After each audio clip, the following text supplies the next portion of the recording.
Good afternoon, everyone. Thank you for joining us today for this session in Spark webinar series. My name is Kamran Tariq. I am the program manager for Spark Hub. We are a BARDA Accelerator Network hub focused on advancing medical countermeasures for pediatric populations.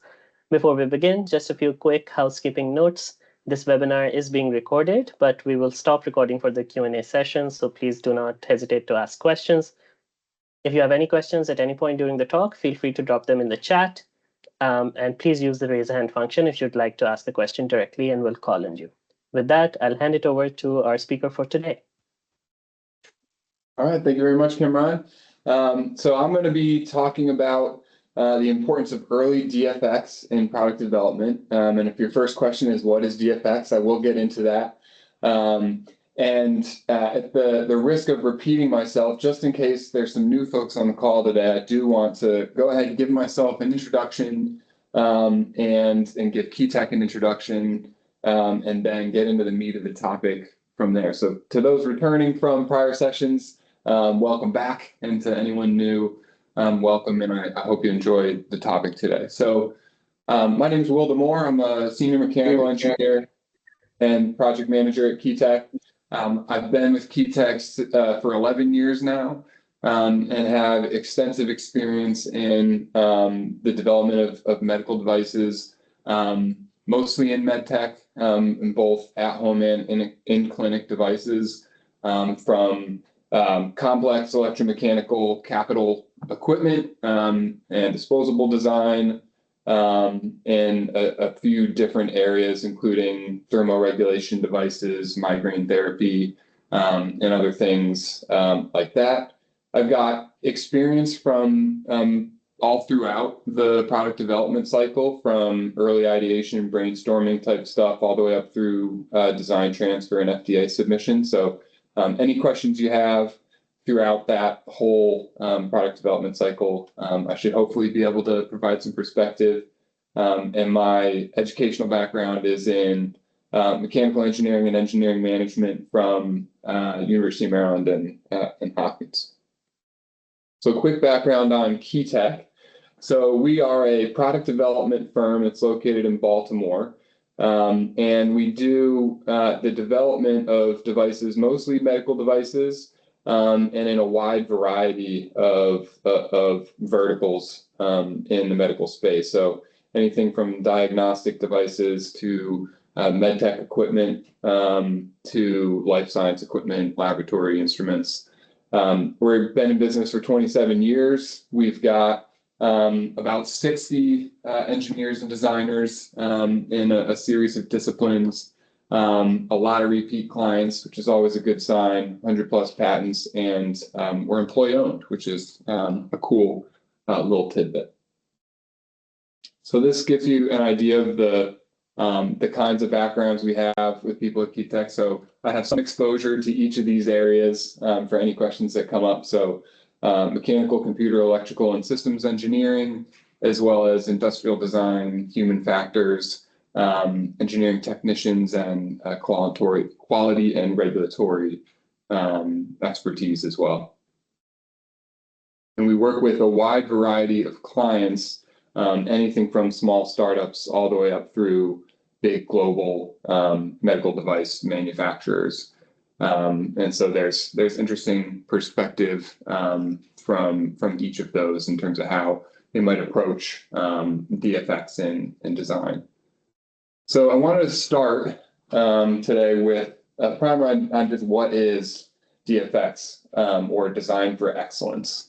So design for excellence can really be seen from kind of two perspectives. One, as a holistic optimization to minimize total product lifecycle cost. So kind of a mindset for thinking about all the different kinds of ways that cost can be affected by decisions that you're making in design. So it's more than just its BOM cost. All of these things really in some way will impact lifecycle cost of the product. And then design for excellence can also refer to the individual application of any of these sub-principles. And this is not an exhaustive list, but a lot of the highlights that are most commonly referred to in the DFX umbrella are things like design for manufacture, design for assembly, design for service, reliability test, and the list really does go on. There's a lot of things that you can think of as being within this umbrella and for which this kind of design mindset applies. And one note for my experience and perspective and the examples that I'll get into today, it'll lean towards complex electromechanical equipment because that's where most of our experience is. But this mindset and these ideas can apply to more than just that, certainly to purely digital products and other things as well. So how is DFX relevant to startups? So the key idea that I really want people to take out of this today is that DFX isn't something that just comes in at the very end. It belongs in the very early stages of development and design, and it's an iterative process throughout. It's something that you're going to revisit at each stage of development. But if you don't start thinking about it early, then there's really only so much advantage that you can get from its application. So it needs to be started early and iterative from that point, because the later you get in development, the more you've committed cost for the total life cycle of your product, right? So if you choose a super expensive architecture that can only be optimized for cost so much, then without tossing that architecture out, there's only so much that you're going to be able to trim out of that. So that's kind of the key thing to keep coming back to. Some more granular ideas associated with DFX here. So one, a common misconception that a lot of people have as they first get into thinking about DFX is that the cost of a product is all about the bill of materials cost, the total cost of your parts. And it really is a lot more than that, especially for things that have a low BOM cost. So the cost of goods sold, the total cost of goods sold is going to include things like assembly labor, test labor, yield, so your scrap rate, shipping costs, everything like that, because all of those things are going to go into how you can price a product and what it's going to cost to manufacture. And then the life cycle cost, taking one step even higher above that, is more than just the cost of goods sold. So that's going to include how much it costs to design and develop the product, production costs, so spinning up a manufacturer, maybe getting manufacturing equipment, what it costs to service the device throughout its service life, and then disposal costs at the end as well. And then this is just one point to keep in mind that while it's not universally true, generally speaking, the higher your manufacturing quantities for a particular product, the more DFX investment is appropriate, right? So if you're designing something that you're only going to need to build two of, then you don't really care that much about investing in something that's going to drive your unit cost very low, right? Like you're probably not going to do a bunch of injection mold tools for something where you're only making two of that thing. You might just machine parts directly, for example. So higher quantities just makes DFX more important. So some other key ideas of DFX. First, all these different aspects of DFX interact in a really complex Venn diagram. They overlap in all sorts of different ways. Sometimes they'll conflict, and you actually need to think really critically about what things you want to prioritize based on the goals for your particular product. So thinking about your product requirements, feedback from different stakeholders, and then you'll want to use that prioritization data and the metrics defined by your stakeholders to do something like a Pew matrix to compare each of your different concepts and see how they perform in each of these different areas, and then take what meets the most of those in the best way possible and balances the different competing areas of DFX in a way that gets you the closest to optimization. So an example of this is that high reliability is going to improve sustainability. So those are constructive, but that might increase your unit cost. which might be a downside. So at other times, these different areas of DFX are going to overlap constructively. And simplicity in design is something that often just helps a bunch of the different areas. So, Occam's razor is a concept that comes into play a lot, really, with DFX. And one other key aspect of this is you can't expect yourself to have in your brain every piece of information that you need to optimize DFX. So it's really important to leverage the knowledge of anyone else that you're working with throughout the development cycle. And two, that we'd really highlight are vendors that manufacture individual parts for a product, and the manufacturing team that will actually build it. So you get DFM and design for assembly feedback from each of those respectively. All right, so I'm going to now get into going through some of these specific pieces of DFX, these individual areas like design for manufacturing. And then after that, we'll get into some case studies. So the first one, the one that most people think of first when they think of DFX, I think I'd say the idea of DFX probably started with DFM and then built up from there. And this is design for manufacture. So making individual parts that are easy and inexpensive to manufacture.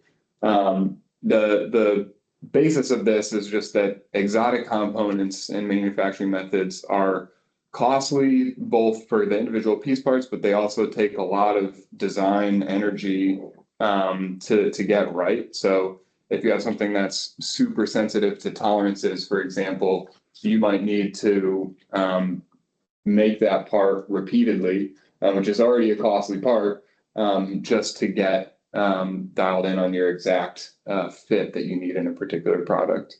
So early in your design cycle, you're going to want to use cost-efficient or cost-effective materials and manufacturing methods. Select those for your individual parts. Prioritize more repeatable methods that are really easy for your manufacturing partners to get right every time. And choose off-the-shelf parts when it's appropriate to do so, because then you can take advantage of economies of scale, even if you aren't making large numbers of your product. If that's an off-the-shelf part, then it's something that's being made at scale already anyway. And then later, you can work with your vendors to optimize those designs. Something that you don't really get to do until you've chosen who those manufacturing partners are going to be. And most of the time, a vendor isn't going to want to invest a lot of time in helping you optimize a design unless they have pretty good confidence you're going to work with them to actually make them. And then later is also a good time for putting a little bit of extra labor investment in optimizing parts for higher quantity manufacture. So you might design a part that you can 3D print early in a development cycle that later will be injection molded, and so you roughly design it for injection molding, but you add different things like draft on the part surfaces to make them release from an injection mold tool down the line. A good example of this from an electrical engineering perspective is to follow published design guidelines, such as those for trace thicknesses on a PCB, to make sure that that's a robust design. So design for assembly, this is designing products to be easily and efficiently assembled, with the most common ideas associated with this being reduction of part count, reduction of assembly time, and including features for ease of handling during the assembly process to be able to get something in place. I don't want something that you just keep dropping into an instrument as you're trying to assemble it. So if you're able to commit to a simple and easy to assemble architecture, something that's kind of inherently allows for that in your architecture early, then that's going to reduce the time that you spend with messing around with assembly and reassembly and disassembly and everything as you go through design, and reduce the overall assembly time when you ultimately get to production. So the one thing it's easy to forget is that as you're going through the development process, you're going to be disassembling and reassembling things constantly, and you want to be able to do that quickly so that there's a lower barrier for iteration to allow you to optimize a product. And then all good DFA in almost all cases is also going to make a product easier to service as well. So early in the development cycle, you can focus on reducing part count and choosing architectures that allow for that. You can design as sub-assemblies so that those can be kitted during assembly. You could have kind of assemblies that are pre-made so that when something is ready when something actually gets ordered, it's much easier to get those out and finish quickly. You can use screws and non-permanent fasteners to reduce assembly time. So, for example, if you use adhesives to provide a seal rather than a big gasket or O-ring, then you might need to wait for something to cure, sometimes for a long time, which can really add to your assembly time and take up a ton of space during assembly. And you also want to generally avoid time-intensive or difficult assembly steps that are easy to get wrong. And then later, you can improve on alignment features and simplify connections, and you can kind of zero in on certain more difficult steps and try to improve on those. So a good example of good design for assembly here is to use, if you have a ton of valves in a product and they're all going to be close in the same area, it can be good practice to use PCBA mounted valves instead of cabled valves, because it's pretty obvious. You can see that if you can take this whole PCBA that has all these valves on it and just in one step slide it into your valve assembly there, rather than needing to install those one at a time and then cable them up to the PCBA one at a time, that's a pretty big difference in assembly time for just that step.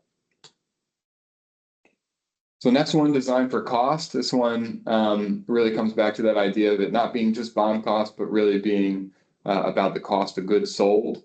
And while economies of scale will generally reduce cost of goods sold, and that's always going to be part of this picture as your quantities rise, it's really important to think about this from an architecture perspective early in design, because if you choose an architecture that does not optimize for cost, then there's only going to be so much you can squeeze out late in the program, and late additions of things generally do increase cost of goods sold. So there's going to be a certain minimum that is hard to beat if you don't do a good job with the architecture selection. So early in the development cycle, it's a good idea to sum all of your costs, to estimate what everything's going to cost, and give yourself some margin relative to what your cost target is, and identify areas where things are obviously expensive, and try and shave those down. Don't try and squeeze out little pennies at this stage. That's something that's much more appropriate later once you get to higher quantities. So later you can revisit those cost targets. You have finally the opportunity to negotiate with suppliers who weren't going to be interested in any negotiation when your quantities are low. You can eliminate unnecessary features. So maybe you have some kind of measurement in your device that is not necessary in production, but was valuable in clinical trials. And you can also invest in the development of custom parts to replace expensive off-the-shelf parts at this point, if appropriate. So a good example of this, that might be counterintuitive for some things, moving from an off-the-shelf part to a custom part.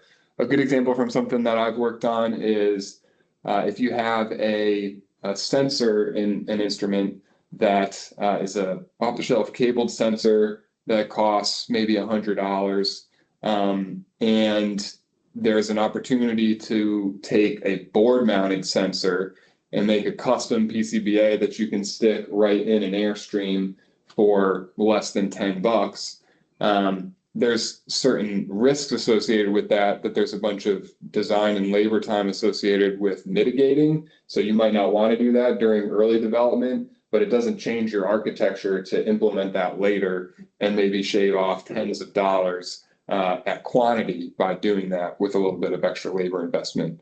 So that's a good example for where you might want to do that. The next one, design for test. This is designing products to be easily and efficiently inspected and tested. So that's both during development and also for manufacturing checkout during production. And this applies both physically and in software. And the idea here is to ensure that your design architecture allows for automation in checkout later. It doesn't necessarily mean that you're designing automated checkout right up front, but it means allowing for it without re-architecting your device. So you want to ensure that your safety features are easily testable. Bonus points if it's easy, both with a manual process and with an automated process. And then there's value both during development and production to making things testable. So you can go and get a much higher confidence in your design if it's easy to test during development. So it's more than just making things easy to check out during production. Yeah, so a good way to start with this is to design in a test interface. So making sure that, for example, you have an area where you can connect a laptop to your instrument. If this is an electromechanical device, that could be a Bluetooth connection. It could be a cabled connection. Maybe you start with a cabled connection and later transform to a Bluetooth connection. But being able to interface with the device and not need to, for example, pull data from an onboard SD card constantly is a big advantage that can save you a lot of time, even if it's something that you won't use much in your production product. Though maybe it's valuable still at the point of checkout.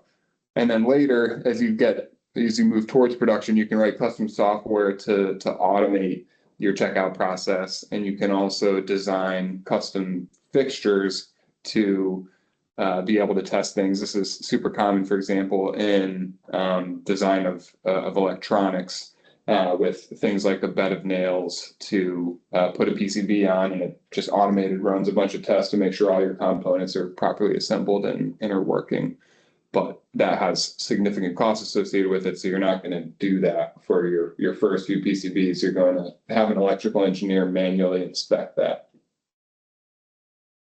So next, design for reliability. This is designing products to perform their intended function in their intended environment throughout their expected lifetime.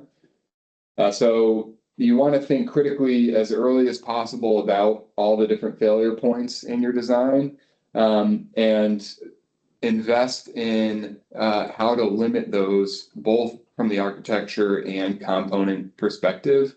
So there are certain ways in architecture design that you can kind of eliminate certain failure points so that you don't even need to think about the component level. But there are some failure points that you're not going to be able to design out of this. And so you'll need to think about it from the component level as well. So examples of things you might do early in the product life cycle are minimizing the number of likely failure points and avoiding over-engineering of individual piece parts, identifying the highest risk failure points and doing reliability testing around those things. So maybe you have a blower that you want to design into an instrument and you're pretty sure that it's going to work for you, but you're a little bit worried about it surviving throughout the expected use life, and you know that it's going to be too much of a pain to replace. So it's really important that that thing lasts for the whole expected service life. Maybe you set up 40 of them and run them for the calculated total service life, however long they would run in that environment. Run them in what you think is probably your worst case operating environment and just make sure that they last that long. And then later you might do more integrated extended use testing with a closer to the mature version of the product, and think again about your different potential failure points and implement targeted improvements to help improve the reliability in those individual areas that weren't worth the extra labor cost to improve early. in the process, but that don't change your architecture critically. Next, design for service. So like I was saying earlier, this has a lot of overlap with design for assembly, and it's designing products to be easily and efficiently repaired. So things like modularity, replaceable seals, and easily accessible parts that are most likely to fail. So if you expect to repair a device or a product during its lifetime, it's not true for everything, but many things, especially complex electromechanical equipment, are going to be serviced. Then you want to make sure that your architecture and component design decisions consider reduction of time and cost required to achieve that. So early, you can identify components most likely to fail, like PCBAs, and ensure that in your architecture development, you're putting those somewhere where you can make them easily replaceable. And then part of this process is thinking about whether that repair will be done by a user or by a trained technician. So if a trained technician is doing the servicing, you're more comfortable exposing electronics during the servicing process. Whereas if a user is doing it, maybe the thing that's most likely to fail needs to get its own little housing or something if it's an electronic component, so that the user is protected from anything that might be exposed otherwise when they do their repair. And then another piece of this is designing for modularity. So if you have a subsystem that would take a lot of time for a technician to get in and repair, then maybe you want to make it so it's really easy to just pop out that whole subsystem and have a technician bring a finished, ready to go subsystem to pop back in, so that then that repair can be done off site. And then later in the development cycle, you can do things like optimizing cable routing, measuring assembly time for each assembly step, and implementing individual improvements for those time-consuming assembly steps. So a good example here of design for service. This is obviously a case where you'd have a technician servicing this, because you have a lot of exposed electronics in this area from this view. But the idea here is that PCBAs are often one of the more common places where you might experience a failure in a product. And so you might want, you generally will want those PCBAs to be easily accessible and replaceable. So in this product, they're all put in the same area with clean cable routing. And there's one large service panel that you can pop off the side and access all of those things quickly and easily. So design for sustainability, this is reducing the long-term negative impacts of a product's creation, use, and disposal on the environment. And it's not just about taking care of the planet. In the modern world, it also, generally speaking, improves brand strength and improves how users perceive a product. So it may be worth a little bit of extra cost on a unit basis to have users just think more positively about it, and not have any kind of sustainability guilt. You know, if they're using some super plastic heavy disposable, maybe they'll go to a different product that's more expensive if they invested in sustainability. It's a lot more common these days for obvious reasons. So early in the product development cycle, you will avoid architectures that kind of force significant waste. So that's especially true for disposable elements. And then late, you would incrementally improve reliability and reduce scrap rates from manufacturing. So these things can take a lot of time to squeeze out small improvements, but at high quantities, that's really going to pay off. You might transition to more sustainable materials at this stage that maybe you were less sure about those. You needed to spend more time testing relative to early in the process, and transition from disposable to reusable elements wherever possible.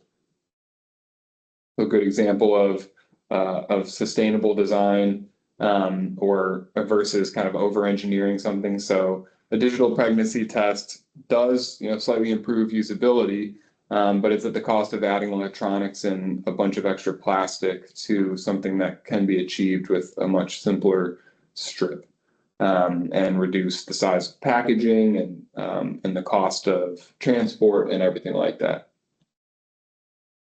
So before we get into some of the specific case studies, I wanted to talk about a high level scenario, how you might think of this as you get to the point of an alpha prototype during development. So the idea here is that you've recently completed an initial integrated prototype. So we call that an alpha prototype of your device, and it works, but there's certain things that aren't really working up to the level that you wanted them to.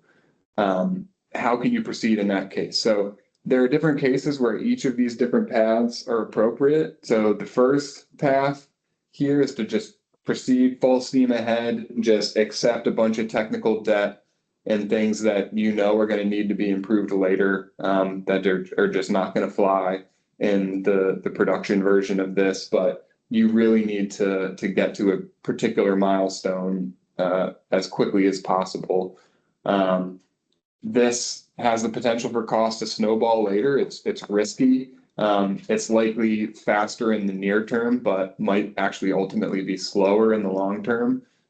So one example of where this might be necessary, even if you don't really want to do it and it's not recommended, might be if you are working with grant funding and you have a particular milestone that you need to hit on a particular date. You might just go for, blazing forward to achieve that milestone and knowing that you're going to unlock a new tranche of money and capital where you can invest in improving those things later, but you're going to need to spend a bunch of extra time to fix the things later when it might be ultimately in the long term a little more efficient to do it sooner. So path B, kind of an in-between path, is to make iterative updates on the design. So don't touch your architecture, but make some quick improvements to your design, and you kind of recognizing that they're not as comprehensive as you need to reach your targets, but they do make substantial improvements. The iteration costs in this case might not pay off if ultimately your architecture is going to need to change later. Some of that effort might be somewhat wasted. And so you only want to do that if you think architecture might need to change later. You only really want to take this risk if there's a very strong reason for a very particular milestone that you need to get to that point. Otherwise, you always want to make sure that you're doing whatever testing or any measurement that's possible or necessary to show yourself that you're not going to need to change architecture later, because that's what's most expensive to do. And then path C is to pause, take a step back, and make sure that you can confidently address the issue before proceeding, even if that risks needing architecture changes. And the key idea here is that in the full development cycle, if you ultimately are going to need an architecture change, this is the most cost-efficient way to do it, even though it's going to slow you down in the immediate term. And there are going to be additional costs in this particular phase of work. Your cost to get to launch is probably better taking this path if ultimately you are going to need an architecture change, because you're not wasting time and money iterating on an architecture that would later need to change.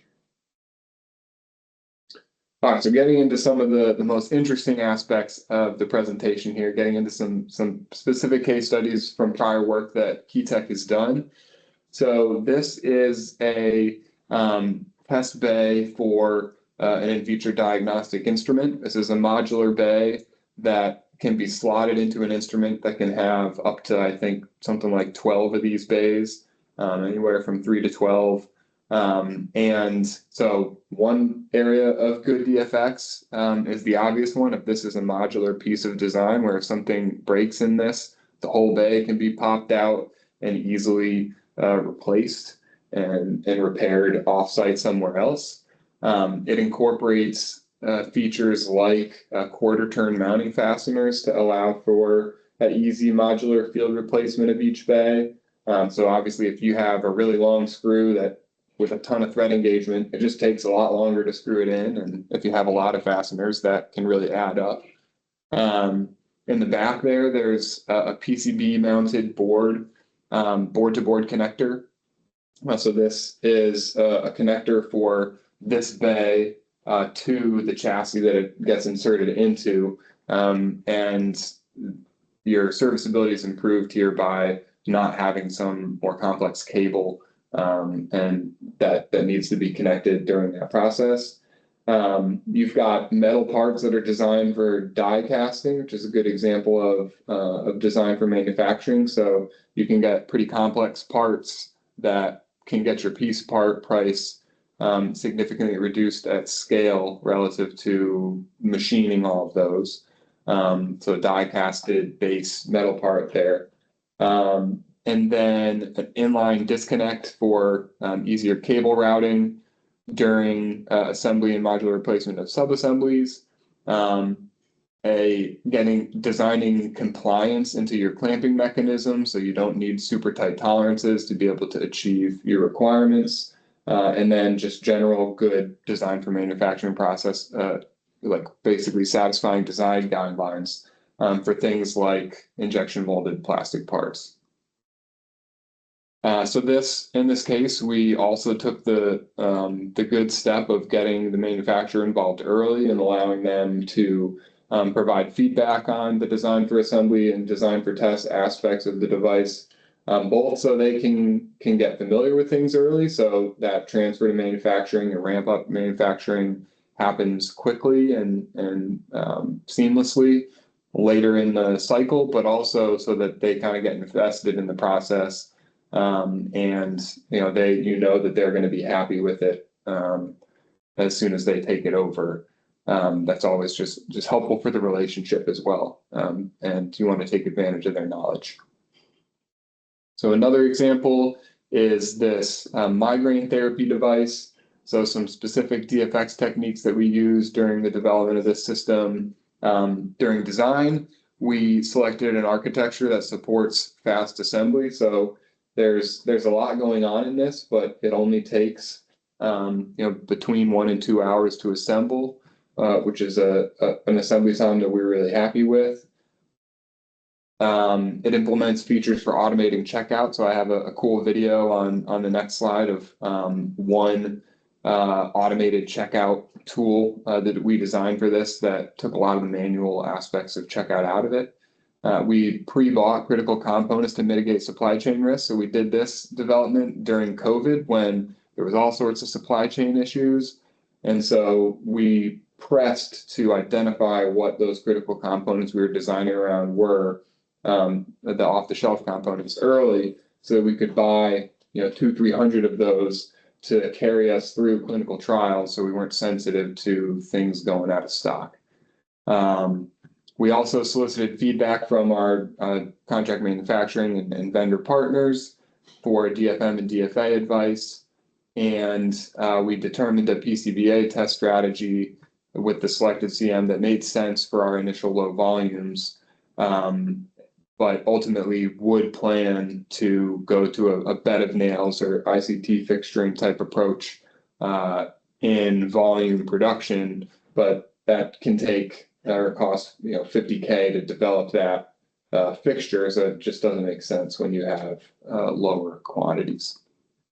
So during pilot builds, some techniques we used were mapping out the whole field commissioning workflow from testing individual parts like the PCBAs through assembly and test, and identified where things were really time consuming and could maybe be easily automated to reduce checkout labor, and implemented 2 automated checkout tools, even for just our quantity of building 100 of those, which proved to be really valuable for the repeated checkout needed with different kinds of modifications you're doing during late stage development and going to regulatory test houses and everything, and needing to show that, for example, your essential performance is maintained following particular tests.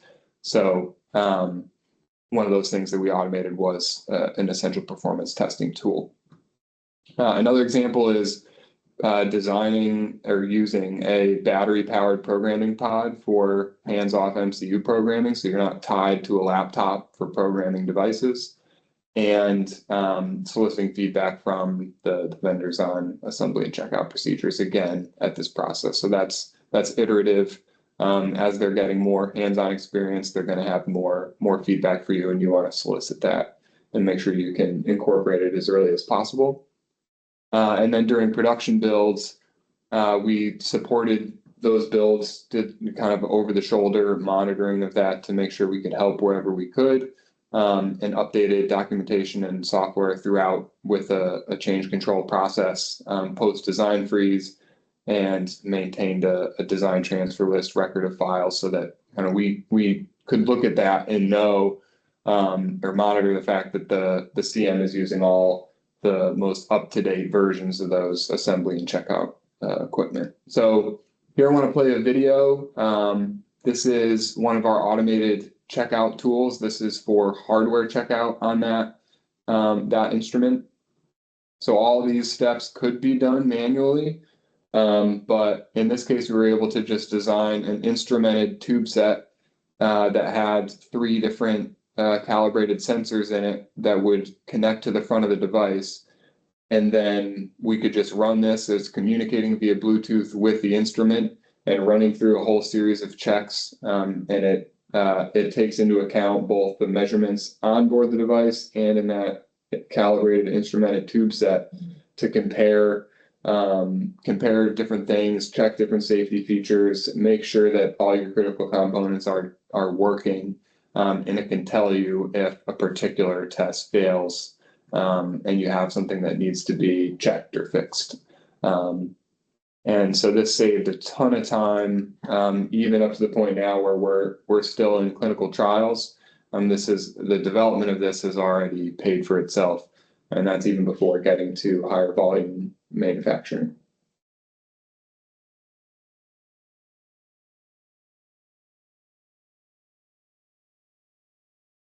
All right, so my last case study here is for a device that's used for testing pool water quality. And so some specific DFX techniques that we used, again, sourcing most critical components early, things like optical filters and photodetectors, making sure we're using premium suppliers to make sure that those are highly reliable parts. Because if you need to change that late in the game, it might affect your architecture and be super expensive to make a change. So you want to have high confidence in those high risk components. We did follow generally good design guidelines for various custom mechanical parts, such as the enclosures with overmolded rubber rather than something like a stick-on rubber piece that might be more easily damaged. It's overmolding is great for that. The components are mounted on a single side of the enclosure, so that makes assembly a lot easier. If you, in your clamshell enclosure design, one side of the enclosure doesn't have stuff mounted to it. So if you pop that off, you can easily service everything, and you don't need cables kind of connecting electronics on both sides of things, which can often get in the way and be prone to damage. Modular electronics and optical subsystem, in this case, streamlined assembly and service of the device.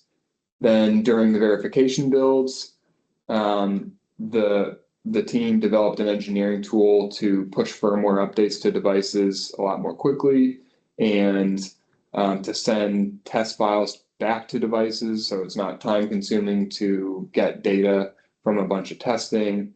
And that net saved a ton of time throughout that verification process with a bunch of devices being made.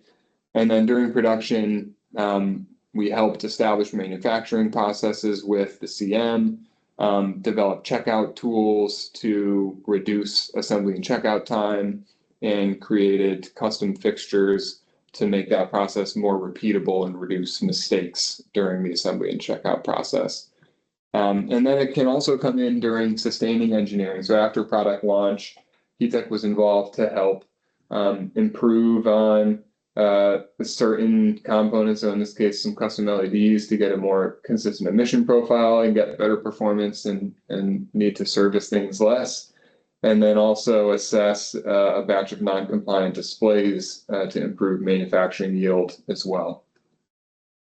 So The key takeaways that I hope people got out of this presentation today are one, that design for excellence matters to organizations of all sizes and saves time and money in the long run with targeted additional investments upfront. Starting early is key, but it's also iterative after that. But again, coming back to that idea that you want to make sure that you are highly confident in your architecture choice early, and architecture choice has a big impact on a lot of different areas of DFX. And then successful DFX and product delivery largely hinges on the engineering team, but that is kind of the blanket engineering team that incorporates both your internal design team as well as any manufacturing partners, part vendors, and everything like that, anyone with that technical knowledge. And you want to make sure that you maximize your use of all the knowledge available. And that's it. So I want to open it up at this point for any questions that anybody has.